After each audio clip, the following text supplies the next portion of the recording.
time to tips.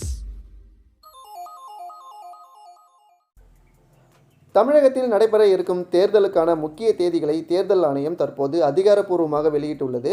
அதாவது தமிழகத்தில் வாக்குப்பதிவு வருகின்ற ஏப்ரல் 23ஆம் தேதி அதிகாரப்பூர்வமாக நடைபெறும் அப்படின்னு அறிவிச்சிருக்காங்க. ஸோ மேலும் இதில் என்னென்னலாம் சொல்லியிருக்காங்கன்னு சொல்லிட்டு ஒன் பை ஒன்னாக பார்த்து தெரிஞ்சுக்கலாம். இந்த தேர்தல் ஒரே கட்டமாக நடைபெற உள்ளது. அதனால் மக்கள் எல்லோரும் இந்த தேதிகளை தெரிந்து வச்சுக்கோங்க அப்படின்னு குறிப்பிட்டிருக்காங்க.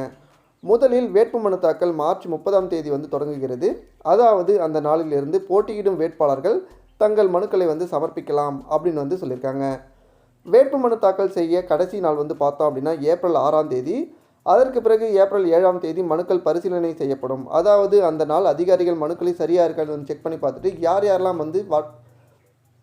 வேட்பாளர்கள் அப்படின்னு அறிவிச்சிருவாங்க.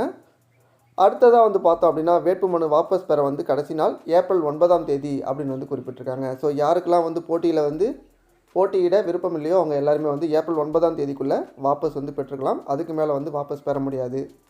அதன் பிறகு தான் பார்த்தோம் அப்படின்னா மிக முக்கியமான நாள் தமிழகத்தில் வாக்குப்பதிவு ஏப்ரல் 23ஆம் தேதி நடைபெறும் அப்படின்னு குறிப்பிட்டிருக்காங்க.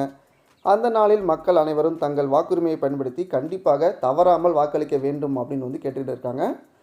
அதன் பிறகு பார்த்தோம் அப்படின்னா பதிவான வாக்குகள் அனைத்தும் மே 4ஆம் தேதி எண்ணப்படும். அன்றே பார்த்தோம் அப்படின்னா அன்றைக்கி ஈவினிங்குள்ளே அதுக்கான ரிசல்ட்டை அனௌன்ஸ் பண்ணிவிடுவாங்க. யார் வெற்றி பெற்றிருக்காங்க அப்படின்னு சொல்லிட்டு அனௌன்ஸ் பண்ணிவிடுவாங்க. அதாவது ஏப்ரல் 23ஆம் தேதி எலெக்ஷன், மே 4ஆம் தேதி அதற்கான ரிசல்ட்டும் வந்துடும் அப்படின்னு குறிப்பிட்டிருக்காங்க. ஸோ இந்த இன்ஃபர்மேஷனை மற்றவங்களுக்கும் ஷேர் பண்ணி அவங்களுக்கும் தெரியப்படுத்துங்க. ஸோ மக்கள் அனைவரும் பார்த்தோம் அப்படின்னா அவசரப்படாமல் தங்களுக்கு பிடிச்ச அரசியல் கட்சிக்கு தவறாமல் வாக்களிங்க. ஸோ வாக்களிக்காமல் இருக்காதீங்க. ஸோ உங்களுடைய வாக்கு கண்டிப்பாக பதிவு செய்யுங்க. ஓகேங்களா? தேங்க்ஸ் ஃபார் வாட்சிங் தி வீடியோ. Bye bye.